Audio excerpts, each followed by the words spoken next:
اللهم صل على سيدنا محمد وعلى آل سيدنا محمد. أعوذ بالله من الشيطان الرجيم. بسم الله الرحمن الرحيم. الحمد لله رب العالمين، والصلاة والسلام على سيد المرسلين وعلى آله وصحبه أجمعين.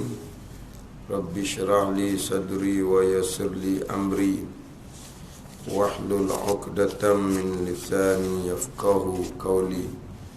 سبحانك لا علم لنا إلا ما علمتنا إنك أنت العليم الحكيم. ولا حول ولا قوة إلا بالله العلي العظيم. Kitab Aqidatun Najin, muka surat 4, baris yang ke-15 daripada atas. Qala al-muallifu rahimahullahu ta'ala wa nafa'ana bi'ulumihi amin.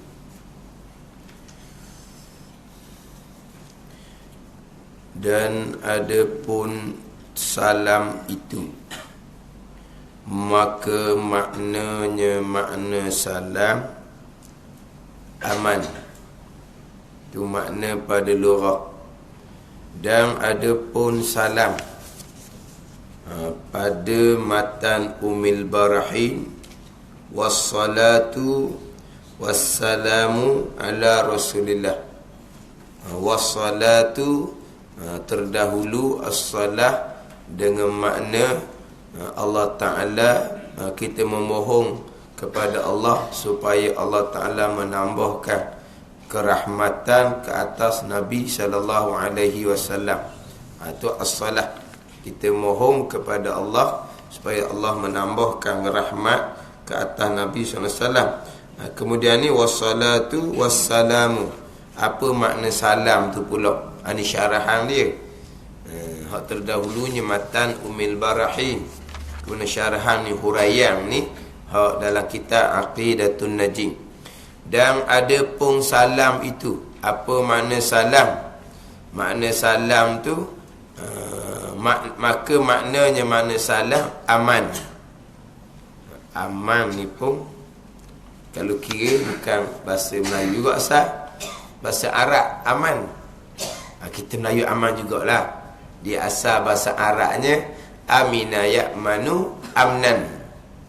Wa amanan wa amanan. Itu bahasa Arab. Aman tu bahasa Arab. Kalau kita gak selamatlah. Dan memang aman tu lah juga. Bahasa Melayu pun aman lah.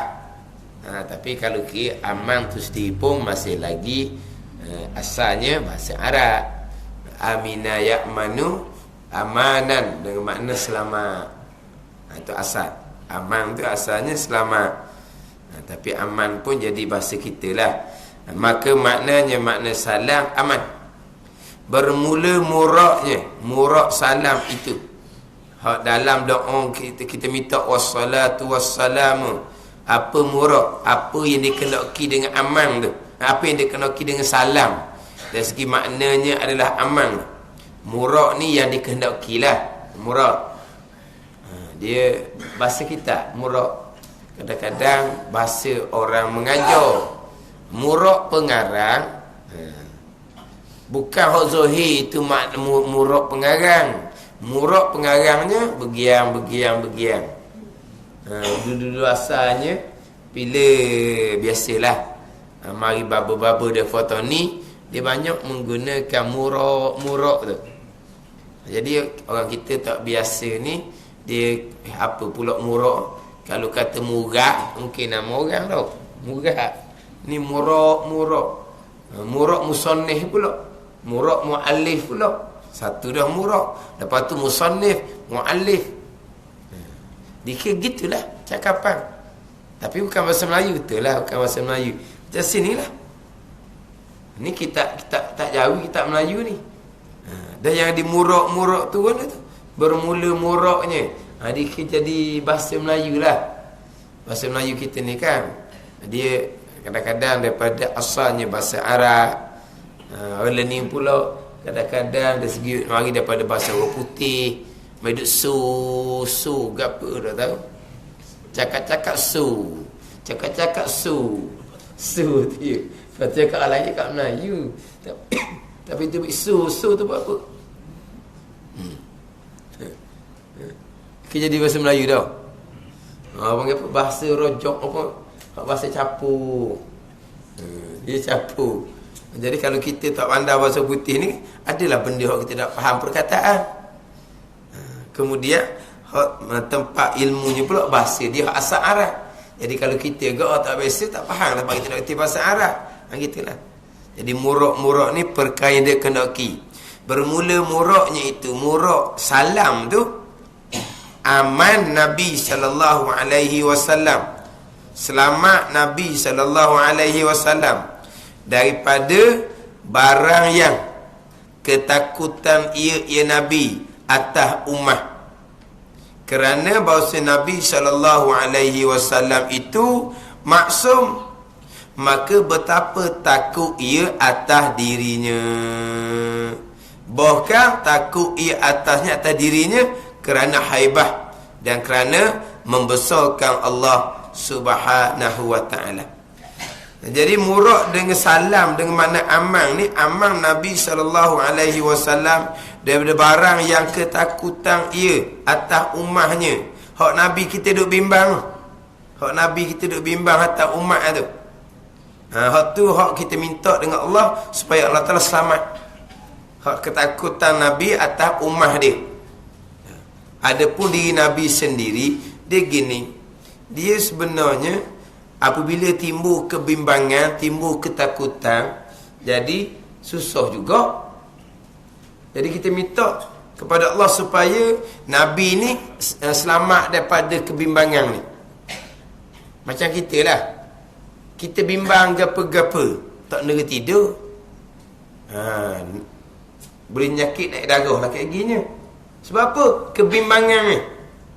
Kebimbangan apa yang berlaku pada anak cucu kita contohnya. Jadi Nabi pun banyak kebimbangan apa yang akan berlaku pada umat. Jadi hak kita minta biar Nabi itu selamat daripada barang kebimbangan Nabi kata umat. Biar Tuhan selamat. Mana hak Nabi duk bimbang duk usia atas umat ni, kita minta dengan Allah Taala biar Nabi selamat dari kebimbangan. Kita ingat kebimbangan ni benda-benda kecil. Mari duk ramai dah mari bimbang sekara kok. Lah. Dah mari bimbang kok. Tak ada kerja buat kalau kita sendiri pun. Dah mari kebimbangan, tak ada kerja buat. Duk mikir gitu, duk mikir gini. Dah mari pula hak ni jadi tuk nujung, hak ni jadi tuk nujung. Tuk nujung amat. Bimbang kita, pusing kita. Tuk nujung amat. Apa analisis. Analisis. Gitu gini. Sedap sangat. Kita pun mari bimbang. Dak panggil susah juga tu. Pada bimbang. Bila nak sapa masa, biar tengok guna. Sedap sangat duduk analisis. Duduk dak atas tinggi tu. Dan bila ekong lepas tu buat analisis. Bergiam. Dengar pada analisis tu juga Allah. Takut. Dan itu nujung. Kita tak ada bimbang apa-apanya. Tak ada bimbang apanya. Kerja kita, itu kerja kita je. Itu tugas kita. Apa yang berlaku tu semua qada Allah Subhanahu wa ta'ala, ada hikmah dia belaka. Kita terima, kita reda belaka. Reda terima. Tapi bukan makna kita berdiam diri, jangan salah faham pula. Reda terima ni duk senyap, itu bukan reda. Orang panggil apa bodoh. Reda ni terima, tetapi reda bukan makna kita membiarkan kemudaratan menimpa kita. Reda bukan makna kita membiarkan kita dianiayai, ditipu, bukan gitu makna reda. Kita kena usaha sungguh cari manfaat, elok mudarat. Tiba-tiba manfaatnya tidak terhasil, mudarat juga yang Tuhan qada ke atas kita. Kita redha lah. Kemudian kita hadap pula. Kita hadap pula. Ni kena faham molek. Redha ni sifat hati. Hak kita tuntut manfaat, kita pelepas diri pada mudarat, itu syariat zahir dia panggil. Ni kena tu molek lah.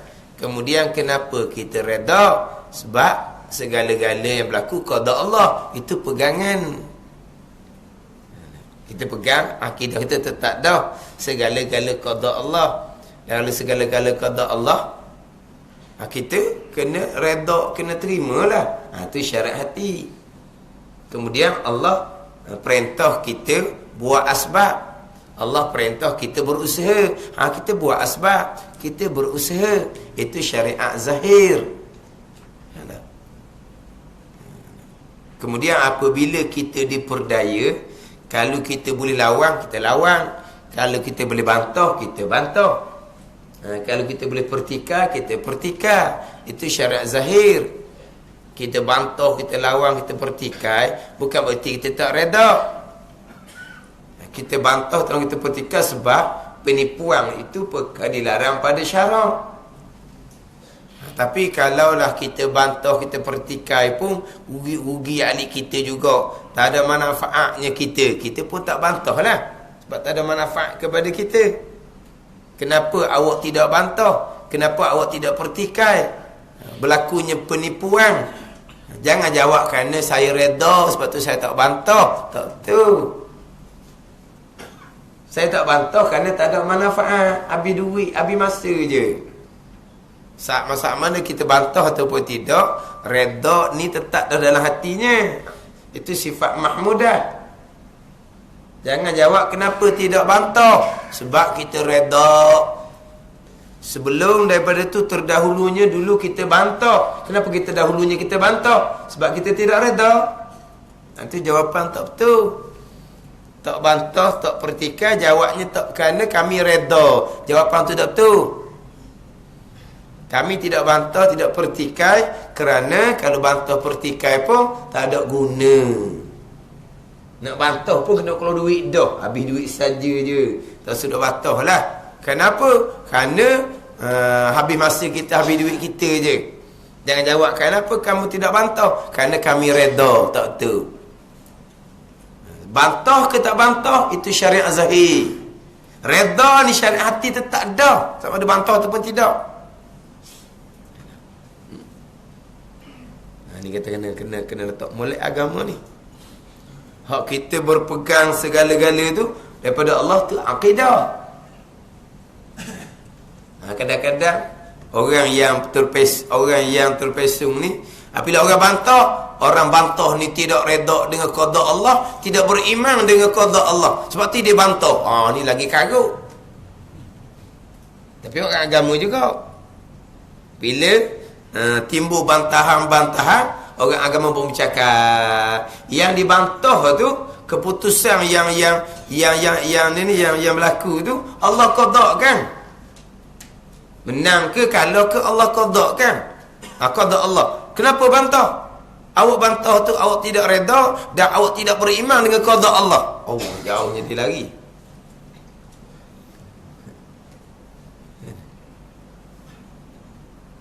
Bantah tu buat syarat zahir. Contoh ginilah contoh. Berlaku benda maksiat. Kita cegah tu syarat zahir. Kita redha sebab perkara jahat yang berlaku tu qada Allah, pegang hitanya. Ada ketika kita tidak cegah. Kenapa? Sebab kalau kita cegah mudarat kita, maka syariat tak mewajibkan kita cegah. Yang asalnya cegah tu wajib hukumnya. Tapi ada keadaan tertentu cegah tu tak wajib dah atas kita. Cegah ke tak cegah itu syarat zahir. Hak redha tetap dah dalam ni. Kenapa redha? Sebab benda mungkar yang berlaku tu adalah qada Allah Subhanahu wa ta'ala. Tapi kenapa cegah? Cegah tu perintah syariat zahir. Kita cegah tuju atas ikhtiar usaha dia melakukan kejahatan. Bukan gitulah. Mana bantah ke tak bantah, itu syariat zahir. Apabila dia ditipu, dia hak dia. Dia kena bantah lah. Ni bila bantah tidak reda, tak reda satu hal, tambah satu laginya tidak beriman dengan qada Allah. Sebab tu bantah. Ni memang jahil lah ni. Tapi orang agama jahil lah orang panggil. Tak nak letak bantah tu kuk mana, reda tu kuk mana, kemudian beriman qada Allah tu kuk mana. Kita pandang qada Allah ni segala-gala. Baik ke qada Allah, tu akidah kita. Jahat pun qada Allah, tu akidah kita. Lepas tu dari segi ketaatan hatinya kita reda lah. Dari segi syariat zahirnya, cegah perkara yang baik ni, suruh perkara yang baik, cegah perkara yang mungkar. Kita suruh perkara yang baik, orang tak turut juga, kita terima, kita reda, itu qada Allah Subhanahu wa taala. Kita cegah perkara mungkar, tak degih pun, tak jadi apa pun, itu kita reda sebab itu qada Allah Subhanahu wa taala. Jadi kena letaklah reda ni bab mana, syariat zahirnya di mana. Tapi bagian kita reda belakalah. Kena reda apa qada Allah Subhanahu wa taala. Kita terima. Tak ada susah hati. Kalau kita duduk atas jalan matlamat kita akhirat, atas dunia apa yang Tuhan qada kepada kita, sama ada hulwihi wa murri, semua datang daripada Allah. Wa tu'mina bil qadari khairihi wa syarrihi wa hulwihi wa murri. Semuanya qada dan qada Allah. Baik qada dan qada Allah, jahat qada dan qada Allah, hak manis pun qada dan qada Allah, hak pahit pun qada dan qada Allah. Lepas tu kita pun reda dengan apa yang berlaku, kan tenang.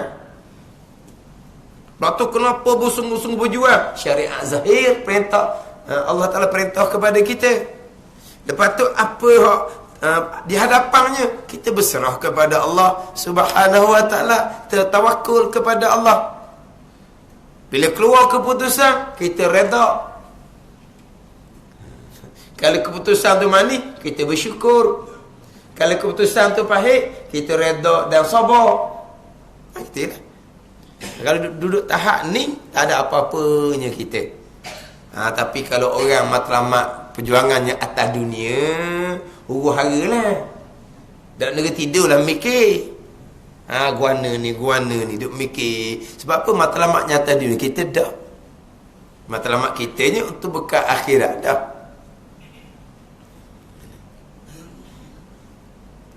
Tapi kita orang awam ni bimbang rusing tu adalah.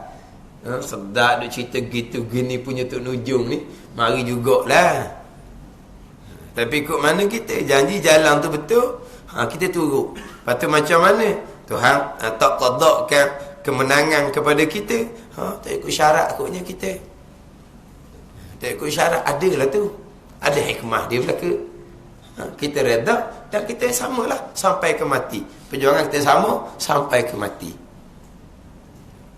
Dia kalau tukar matlamat ni hati jadi tergelincir rel landasan tu. Matlamat kemenangan. Tiba-tiba kerana kemenangan punya pasal, dasar pun kita sanggup nak ubah. Ni masalah. Matlamat kitanya tuntut reda Allah. Orang suka pula. Matlamat reda Allah, berarti dia suka je. Bukan nak menang, nak reda Allah. Dia kata kalau tak mau menang nak reda Allah, pergi ikut dakwah tu lah, ke sejid-sejid surah tu. Kalau nak reda Allah, tak mau menang, dia kata. Dia ngilah suka pula. Jadi nak reda Allah ni jadi satu mainan. Sebab apa? Sebab matlamat dia bukan reda Allah, matlamat di dunia. Tadi gitu tu.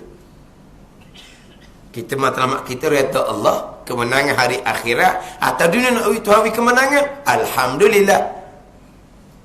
Kalau tak nak kemenangan, kita reda, kita sabar.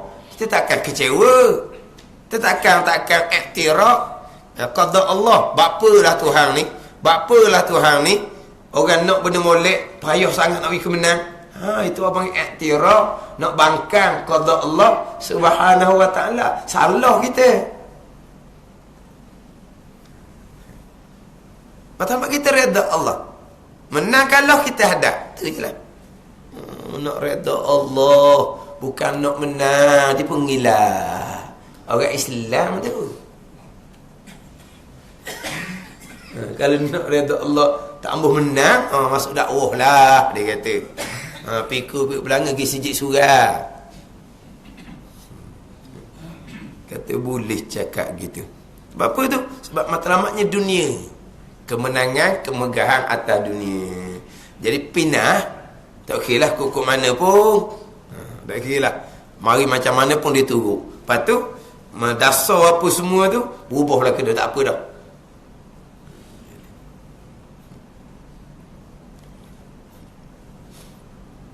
Kemudian macam sebut melepas lah, kita nak redha Allah ni atas jalan agama. Atas jalan agama ni kembali kepada ilmu Quran dan hadis. Kena ada ilmu lah. Nak tuntut redha Allah, nak tuntut redha Allah dalam perjuangan. Kalau akidah pun kucalana, redha Allahnya di mana? Kalau semayabang pun tak ngaji, redha Allahnya di mana? Kita nak tuntut redha Allah pada agama, pada perintah agama yang syumur tu. Jangan kita sempitkan agama pada satu-satu juzuk. Agama yang syumun. Kita nak redha Allah ni, kita ikut agama secara keseluruhan. Barulah dapat redha Allah.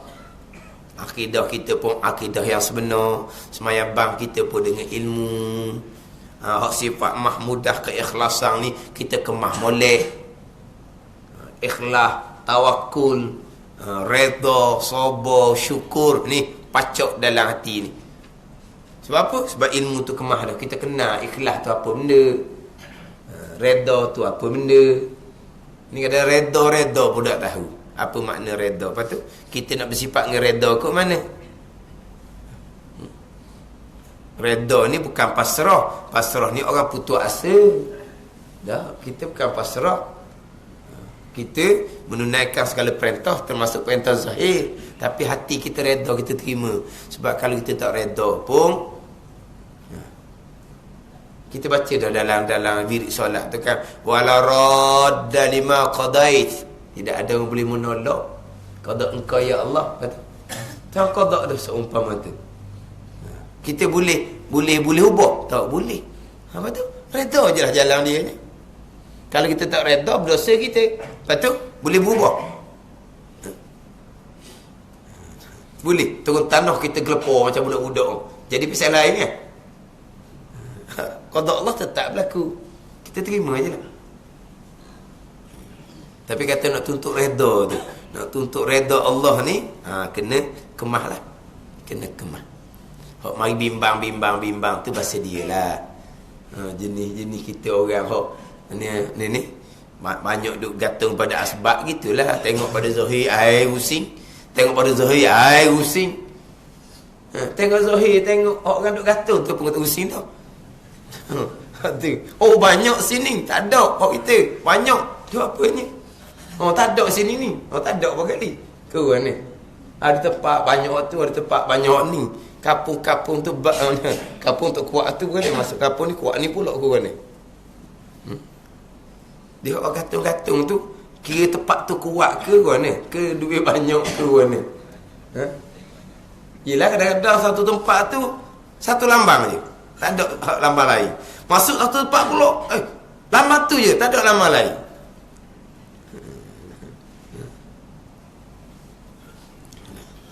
Jadi kalau rusing-rusing, tu kita manusia biasa. Lepas tu kita tawakul kepada Allah. Bila kita tawakul pada Allah, rungsing kita tu hilanglah.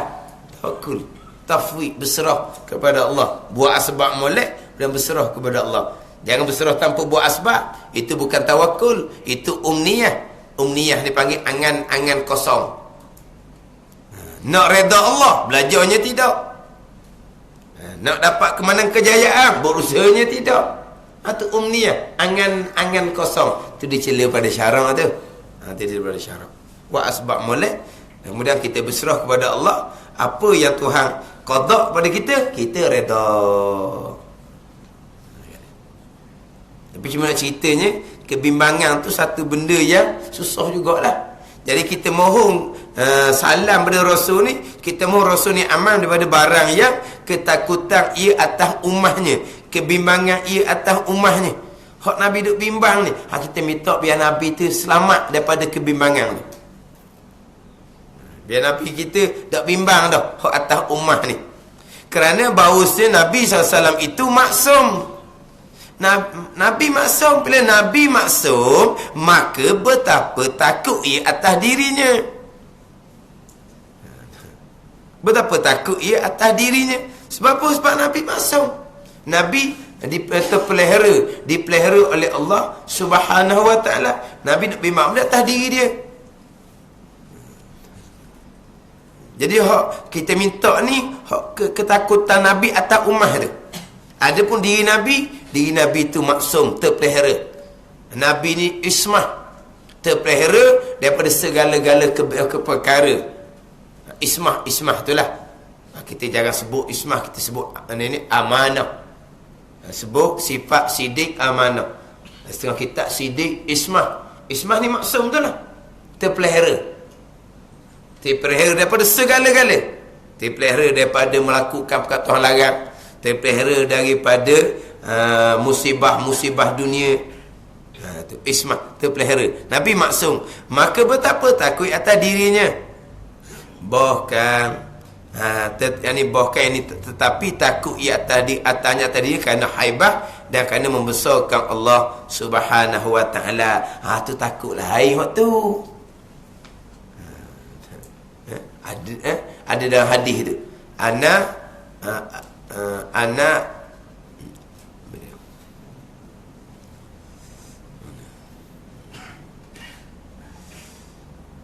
Ana akhwafu minkum ilallah tu. Atau kamakal. Mana aku yang lebih takut daripada kamu lagi kepada Allah. Aku yang paling takut. Takut tu takut apa tu?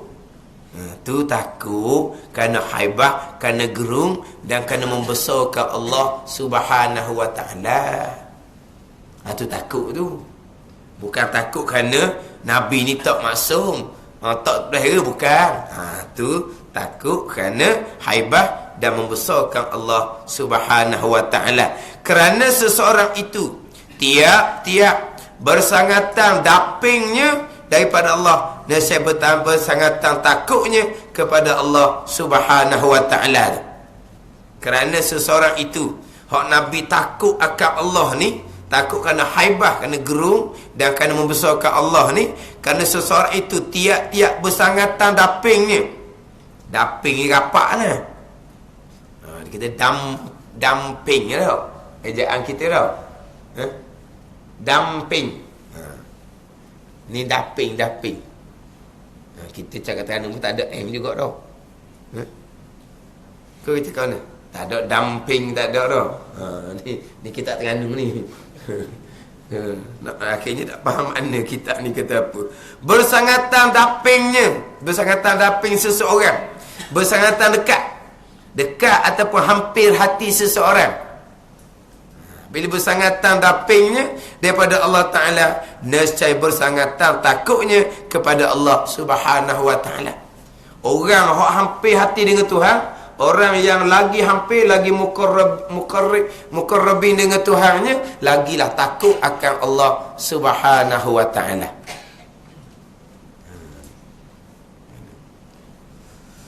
Dari kerana inilah, dari kerana kata tiap-tiap seseorang itu tiap-tiap bersangatan damping daripada Allah, dan secara bersangatan takut ni, bersabda Nabi SAW bahawasanya aku Nabi ni terlebih takut daripada sekalian kamu daripada Allah Subhanahu wa ta'ala. Nabi hak paling takut kepada Allah Subhanahu wa ta'ala. Sebab Nabi lah hak paling hampir hati dengan Allah. Nabi lah hak paling makrifah dengan Allah Subhanahu wa ta'ala. Bertambah tinggi dampingnya, bertambah rapat, bertambah tinggi makrifah, bertambah takut akan Allah Subhanahu wa ta'ala. Jadi bertambah makrifah, bertambah takut akan Allah Subhanahu wa ta'ala. Jadi nak timbul takut ni kena makrifah. Kena mengetahui terlebih dahulu baru timbul takut akan Allah Subhanahu wa ta'ala. Lepas tu dah kitab Minhaj, wajib dahulukan ilmu atas ibadah didatangkan dua kerana. Satu kerana supaya ibadah kamu tu terhasil, dan supaya ibadah kamu tu selamat. Supaya ibadah kamu tu jadi sah, diterima oleh Allah. Mana? Kena dahulukan ilmu tauhid dengan ilmu fiqh. Kalau sembahyang puasa kita contohnya, sembahyang puasa kita nak jadi, nak pakai, nak sah, kena dahulukan ilmu tauhid dan dahulukan ilmu fiqh. Bukan dahulukan ilmu fiqh saja. Supaya macam solat puasa kita tu sah jadi, kena dahulukan dengan ilmu tauhid. Kalau pegangan tak betul, solat puasa pun tidak sah. Kemudian supaya ibadah kita yang sah tadi tu selamat. Nak selamat daripada perkara yang membatalkan pahala amal ibadah, kena dahulukan dengan ilmu tasawuf. Sebab riak, takabur, hasad, dia membatalkan pahala amal ibadah yang kita lakukan. Amal ibadah tak batal. Batal ibadah ni kalau pegangan salah. Batal ibadah ni kalau fiqh tak betul. Nanti pun jadi batal. Dia kalau tidak ikhlas riak, dia tidak membatalkan ibadat, dia membatalkan pahala ibadat. Mana kalau pergi Mekah bukan kerana Allah. Sebab apa pergi Mekah? Orang duk tanya semua. Dah kitanya orang tua. Kemudian senang pula. Kadang-kadang orang panggil ayah haji, saya nak pergi Mekah lagi. Orang panggil ayah haji, malu kau orang ayah haji kena pergi Mekah juga. Ya. Dah dengar umur tua dah. Lepas tu dengan senang pula, mesti ayah haji dah. Ni pula hak muda-muda pun ayah haji dah. Sakak tua. Dah tua senang pula, takkan ayah haji lagi. Tak jadi ni kena pergi Mekah juga. Malu kau orang pun pergi Mekah. Kenapa? Kerana malu kau orang hendak pergi. Macam mana sah dak haji dia? Sah dak sah haji dia, tauhid fiqh lah. Pegangan dia betul ke tak? Pegangan dia betul. Lepas tu haji dia rukun wajib cukup ke tak? Rukun wajib cukup belaka. Sah. Dia gitu dak ikhlas, pahala tak ada. Kewajipan haji sekali semua hidup tu sesatlah. Sesatlah. Ni ada orang pergi kerana seumpama ni, lepas pergi tu jadi berubah, balik tu jadi berubah. Nak kena pergi semula. Sebab apa? Hari tu pergi bukan kerana Allah. Pergi semula. Sebab pergi terdahulu tu tak ada pahala lah kalau tak ikhlas. Kalau tak ikhlas. Sah. Jadi nak sah ibadat, tauhid fiqh. Nak selamat ibadat daripada perkara yang membatalkan pahala amal ibadat, tasawuf. Tu dahulu ke ilmu atas ibadah. Sebab yang kedua kata Imam Ghazali, supaya takut kamu akan Allah Subhanahu wa ta'ala. Nak takut akan Allah ni kena berilmu, kena mengetahui. Innama yakhsyallaha min ibadil ulama. Sesungguhnya takut akan Allah di kalangan hamba Allah adalah oleh mereka-mereka yang berilmu. Kena ada ilmu lah.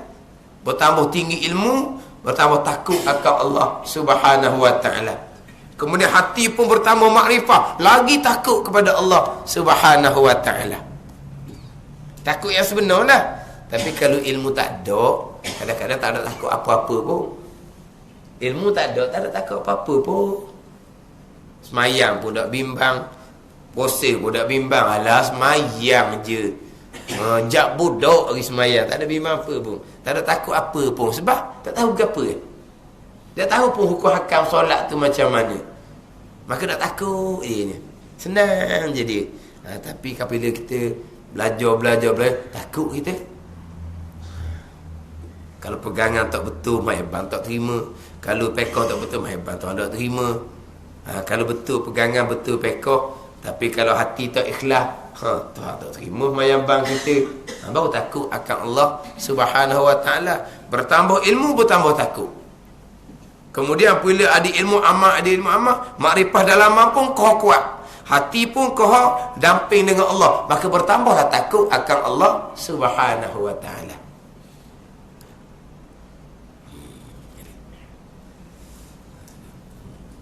Jadi siapa kau paling hampir dengan Allah? Siapa kau paling makrifah dengan Allah? Nabi sallallahu alaihi wasallam. Maka Nabi lah hak paling takut kepada Allah Subhanahu wa taala. Takut ni takut kerana haibah, kerana gerung dan kerana membesarkan Allah Subhanahu wa taala. Bukan takut kerana kerana tidak maksum, bukan Nabi maksum.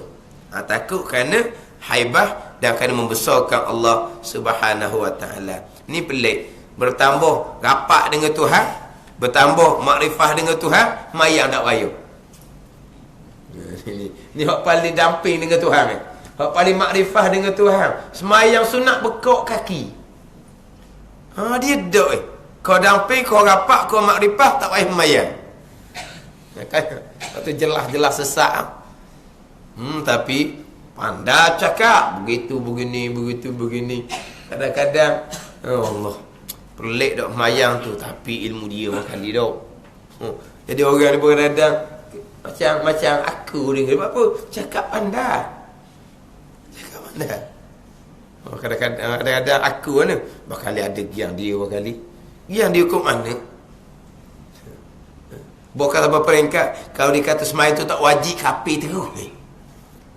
Tak semayang dosa besar, tak jatuh kapi selagi dia tidak ingkar kewajipan. Tapi kalau dia kata oleh kerana dia damping dengan Tuhan, dia rapat dengan Tuhan, dia makrifah dengan Tuhan, semayang tak wajib kapi lalu murtad wal iyaz billah.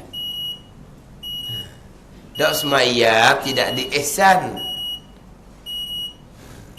Apabila ingkar kewajipan sembahyang, itu batal Islam, batal syahadah. Tercerai suami isteri tu yang main. Ada cakap macam kita.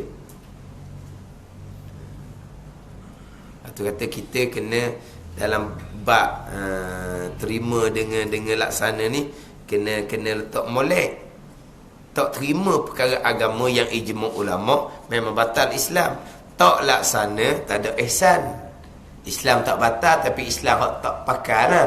Islam tak comel, Islam tak sempurna. Lepas tu kita jangan mudah-mudah nak sebut kata tolak hukum agama. Jangan. Tolak engkar ni bawa pada batal Islam. Tidak laksana hukum agama, fasik zalim. Tidak laksana hukum agama ni fasik zalim. Hukum agama mana ni? Hukum agama lah. Hukum agama dalam diri kita. Hukum agama apa dalam diri kita? Wajib belajar mufadah belajar ke tak? Tak. Fasik, zalim. Apa? Hukum agama dalam diri kitanya wajib belajar fardu ain. Tiba-tiba tak belajar fardu ain. Mengkali jahil fardu ain. Malaikat akan catat dosa besar setiap saat. Orang ni fasik dan zalim. Tidak melaksana perintah agama dalam diri. Tidak melaksana perintah agama dalam keluarga. Samalah. Fasik, zalim. Tidak melaksana perintah agama dalam negara. Samalah. Fasik dan zalim. Tolak hukum agama kafir. Lepas tu kata jangan mudah-mudah tolak hukum agama mereka ni. Jangan mudah.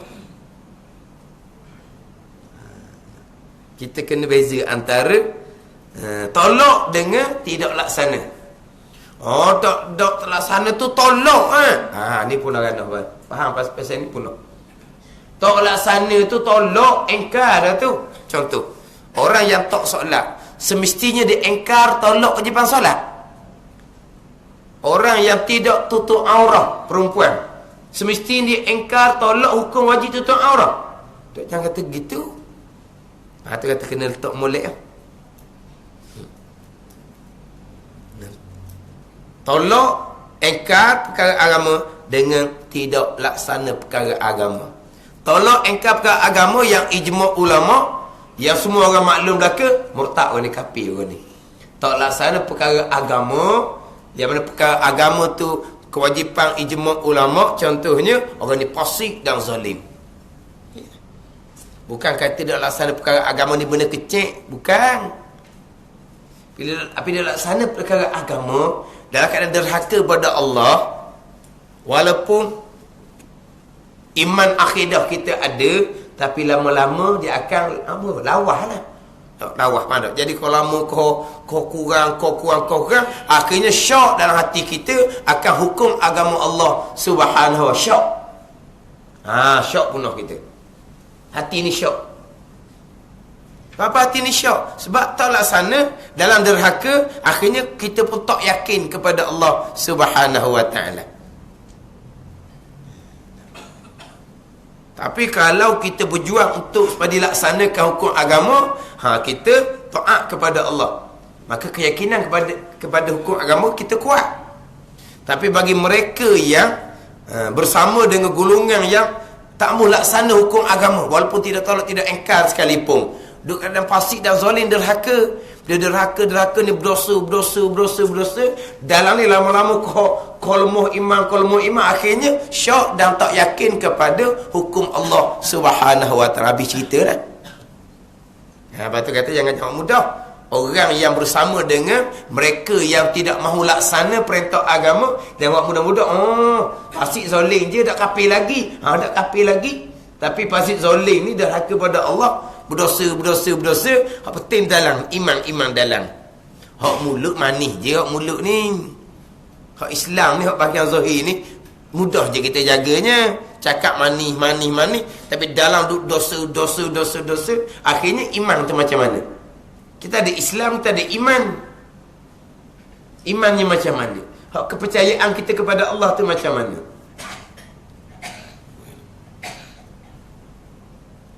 Cuma sebut tadi ni nak beza antara mereka yang engkar tolak agama dengan mereka yang tidak mahu laksana hukum agama. Alasan dia begitulah, beginilah. Alasan dia tepat tak dengan syarak? Kalau tepat dengan syarak, dia tak berdosa. Kalau tak tepat dengan syarak, berdosa dia.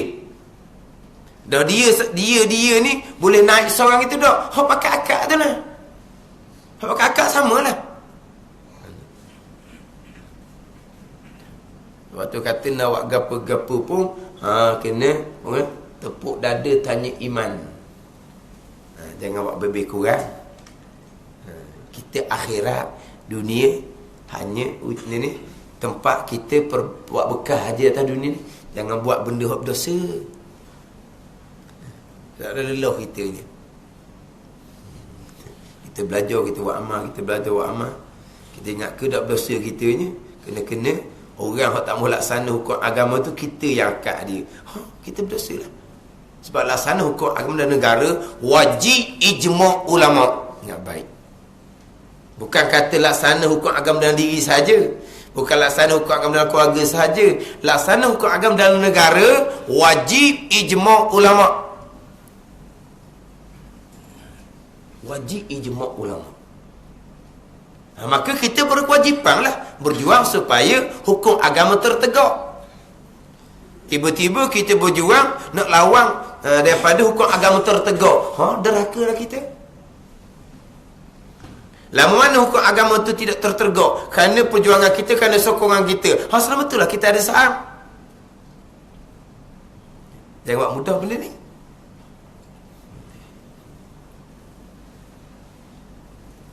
Yang kata, dia bukan tolak hukum agama, dia tak mahu laksana je. Tak kafir lagi. Yelah, tak kafir. Tapi fasik zalim ni, apa ingat? Benda kecil ke ingat fasik zalim ni?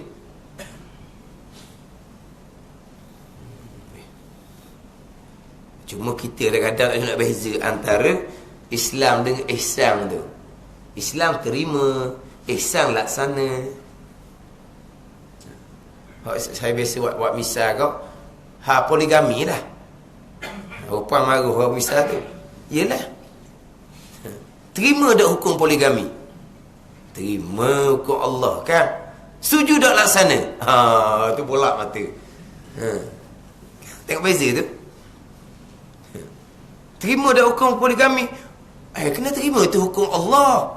Yang tu petikai hukum poligami ketinggalan zaman. Hukum poligami menganiayai perempuan. Kita tengah zaman tu siapa tu? Hak Allah. Menzalimi perempuan tu siapa? Allah. Apa hukum dia? Batal Islam, jangan main. Kena terimalah. Terima. Balik tak sign tu. Sign tu laksana. Laksana tak setuju. Kan tadi? Kita tak ada sign dalam ni. Sama dah, sign dah. Tanda tangan tu lah. Nak dapat kebenaran. Cuba. Awak terima tak hukum Allah? Terima. Terima tak hukum boleh? Terima. Sign. Itu laksana. Orang sana tak setuju. Sebab apa? Tengok alasan dia apa. Alasan dia syar'i ke tidak. Tepat dengan syarat dan alasan tu. Tu bab lain tu. Cuba nak bezanya antara terima dengan laksana. Maknanya kalau tak setuju laksana, tak setuju suami dia berpoligami, dia engkar tolak hukum poligami, jangan kata gitu.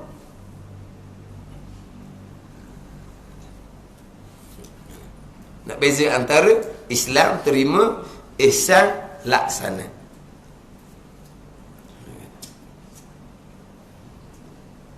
Orang yang tak solat atau orang tak laksana, engkar kewajipan solat kerana didamping dengan Tuhan, dirapat dengan Tuhan, dimakrifah dengan Tuhan, tak wajib, batal Islam, murtad ni wal iyazabillah.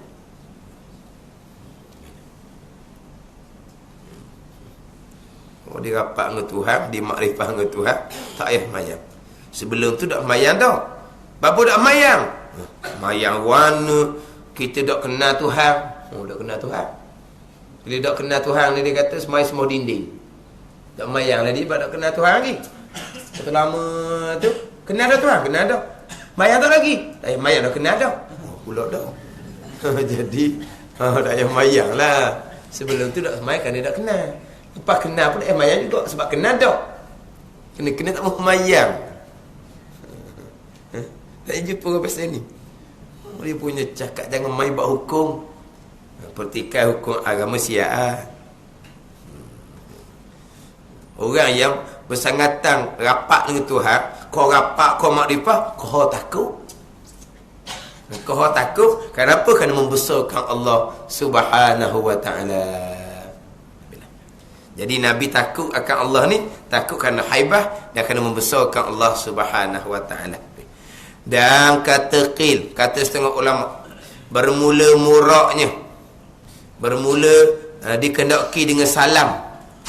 Itu aman Nabi SAW, selamat Nabi SAW daripada barang yang takut ia Nabi atas dirinya di Nabi pada ketika bersangatan kepicikan pada padang mahsyar, kerana bahawasanya lupa ia Nabi akan ismahnya, akan Allah Ta'ala pelihara lupa, seperti sekalian Anbiya alaihimussalatu wassalam.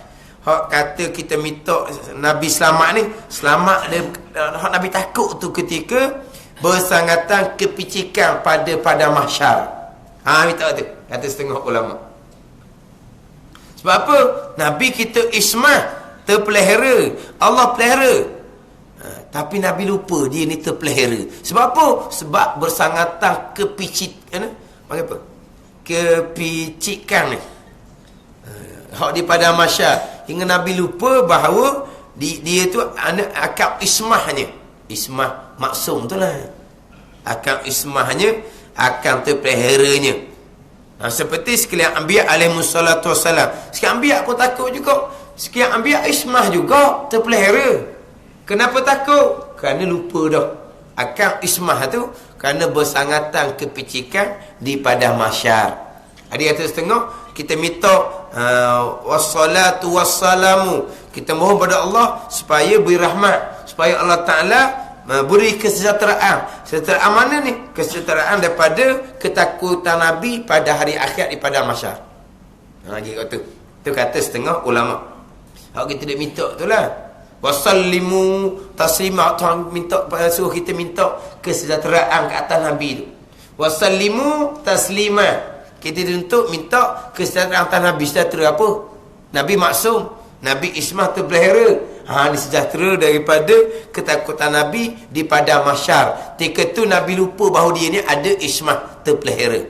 Itu kata setengah ulama. Dan telah mentafsir oleh setengah ulama, setengah ulama mufassirin, akan salam itu dengan tahiyah. Dia terima salam dengan tahiyah. Dengan tahiyah ni makna membesar. Dalam ayat wa iza huyitum bi tahiyatin. Wa iza huyitum, huyitu dengan makna beri salam, beri sejahtera. Bi tahiyatin. Jadi ada setengah tafsir mentafsirkan salam dengan tahiyah, dengan membesar. Dan bermula murak dengan tahiyah pada hak Allah Ta'ala serta Rasulnya pula bahawa mengkhitab ia. Allah Ta'ala akan Rasul dengan kalamnya yang qadim, yang menunjukkan atas terangkat makamnya yang amat besar. Ada pula ulama tafsir menterjemahkan salam tu dengan tahiyah, dengan membesar. Jadi apabila kita minta salam ke atas Nabi, mana kita minta supaya dibesarkan kepada Nabi. Sebab tahiyah dengan mana membesar. Macam kita baca at-tahiyyatu lillah. At-tahiyyatu membesar bagi Allah Subhanahu wa taala. Jadi ada setengah ulama mentafsirkan salam dengan tahiyah. Kalau kata contoh ayat wasallimu taslima. Minta oleh kamu supaya Allah Taala membesarkan ke atas Nabi sallallahu alaihi wasallam. Jadi minta sejahtera tu dengan makna minta tahiyah. Minta membesar. Membesar mana apa membesar ni? Dan bermula murak dengan tahiyah pada hak Allah Taala serta Rasul ni. Allah besar ni macam mana? Bahawa mengkhitab ia. Mengkhitab ni menuju percakapan ia Allah akan dekat Rasul dengan kalamnya yang qadim, yang menuju atas terangkat makamnya yang amat besar, makam Rasul yang amat besar. Jadi Allah Ta'ala bercakap dengan Rasul, tapi berkhitab dengan kalamnya yang qadim. Berkhitab dengan kalam yang qadim, bercakap dengan Rasul dengan kalam yang qadim, yang menunjukkan atas terangkatnya, tinggi terangkat makamnya. Terangkat makam ni bukan hilang makam dah. Terangkat makam ni tingginya makam kedudukan Rasul yang amat besar.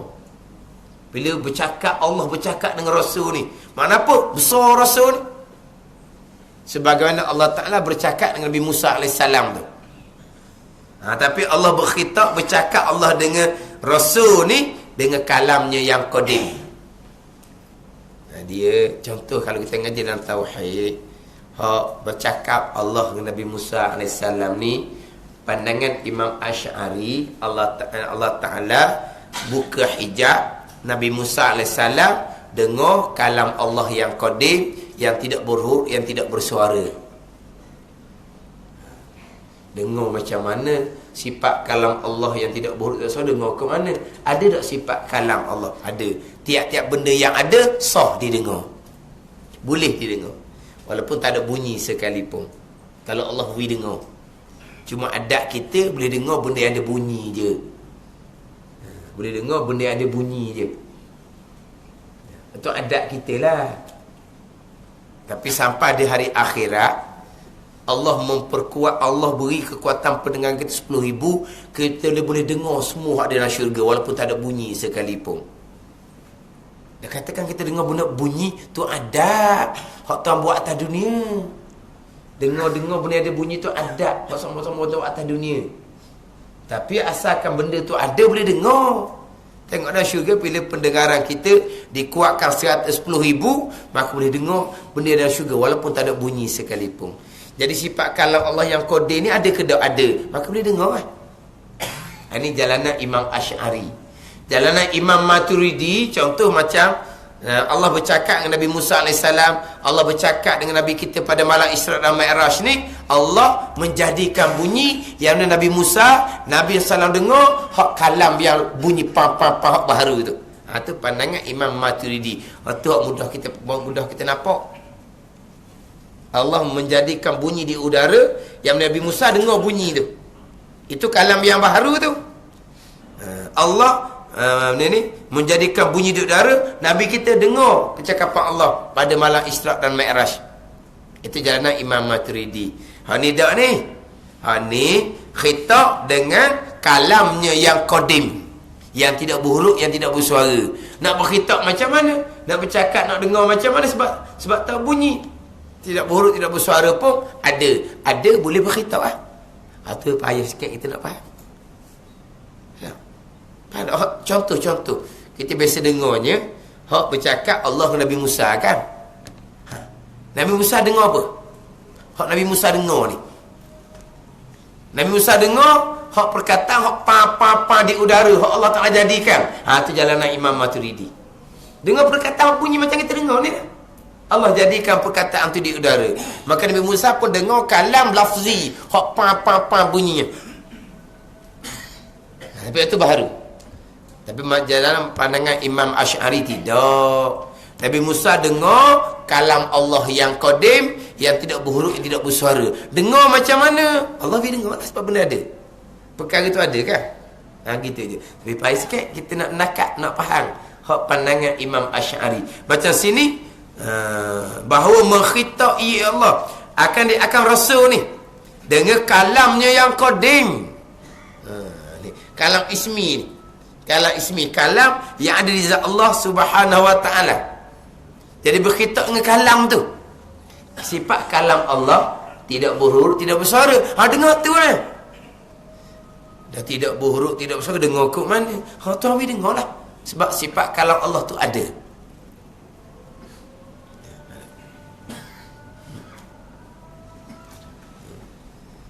Sebagaimana kita faham wa kallamallahu Musa taklima itulah.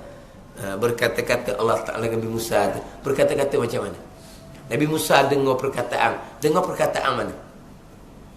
Apa yang Nabi Musa dengar? Allah jadikan suara di udara. Itu jalanan Imam Maturidi. Allah Taala buka hijab, buka dinding antara Allah dan Nabi Musa. Nabi Musa boleh dengar sifat kalam Allah yang qadim, yang tidak berhuruf, tidak bersuara. Itu payah sikit kita nak nakat, nak faham tu. Jalanan Imam Asy'ari. Sebab ialah kita biasanya hak dengar ni hak ada suara, hak ada bunyi baru boleh dengar. Jadi sekarang ni hak tahiyat membesar Allah dengan serta Rasul ni. Allah Ta'ala berkhitab, bercakap dengan Nabi Musa, dengan Nabi SAW, dengan kalam yang qadim, yang menunjuk atas terangkat makamnya, tinggi makamnya makam Rasul yang amat besar. Itu atas setengah ulama tafsir menterjemahkan salam dengan makna tahiyat. Kalau minta salam dengan mana apa? Kita minta Allah membesarkan pada Nabi kita. Besarnya ke mana? Supaya Allah berkhitab dengan Nabi kita. Dengan kalam yang qadim, bila berkhitab Allah Nabi kita, maka terangkatlah, menunjukkan bahawa tingginya maqam Nabi SAW di sisi Allah Subhanahu wa ta'ala. Ini hak salam, hak kita minta dengan Allah Subhanahu wa ta'ala. Hak pasal pandangannya, kita minta Nabi kita aman, sejahtera daripada kebimbangan Nabi kita atas umat. Kata setengahnya, kita minta supaya Allah Ta'ala amankan Nabi kita ketika kepicikan di padang mahsyar. Setengah mentafsirkan pula salam dengan tahiyah. Bila kita minta salam ke atas Rasul, dengan bahawa kita minta supaya Allah Ta'ala membesarkan Rasul. Membesar macam mana? Supaya Allah Ta'ala berkhitab, bercakap dengan Nabi SAW dengan sifat kalam yang qadim. Bila berkhitabnya menunjuk atas tingginya maqam kedudukan Nabi SAW.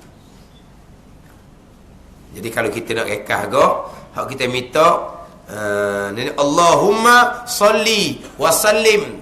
Wasallim mana apa? Sejahtera Nabi daripada kebimbangan, daripada kekurangan, daripada daripada ketakutan. Walaupun Nabi tak ada kebimbangan apa-apa dah, tak ada ketakutan apa-apa, sebab nabinya maksum, terpelihara oleh Allah Subhanahu wa taala.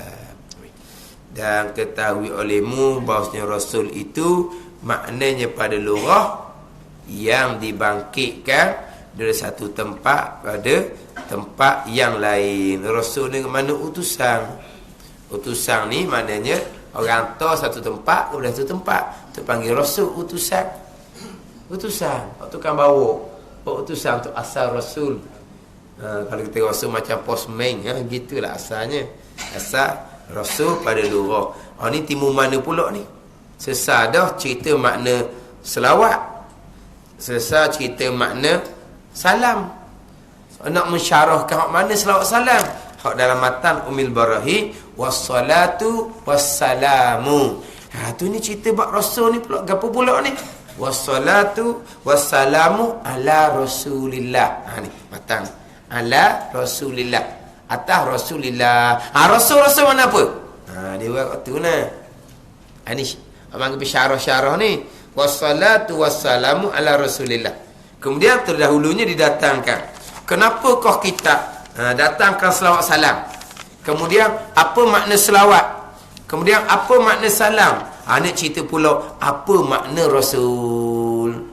Dan ketahui ilmu bahawanya Rasul itu maknanya pada lurah yang dibangkitkan, yang diutuskan dari satu tempat kepada tempat yang lain. Nak bahas aku makna Rasul ala Rasulillah. Wallahu a'lam. Bismillahirrahmanirrahim. Alhamdulillah rabbil alamin, wassalatu wassalamu ala sayyidil mursalin wa ala alihi wa sahbihi ajma'in. Allahumma iftah alaina futuhal arifin. Allahumma allimna ilma akdamin wa fahimna famas sabiqin warzuqna ruqat talibin. Allahumma zidna ilman wa alhiqna bis salihin. Wa sallallahu ala sayyidina Muhammad wa ala alihi wa sahbihi wa sallam. Walhamdulillah rabbil alamin.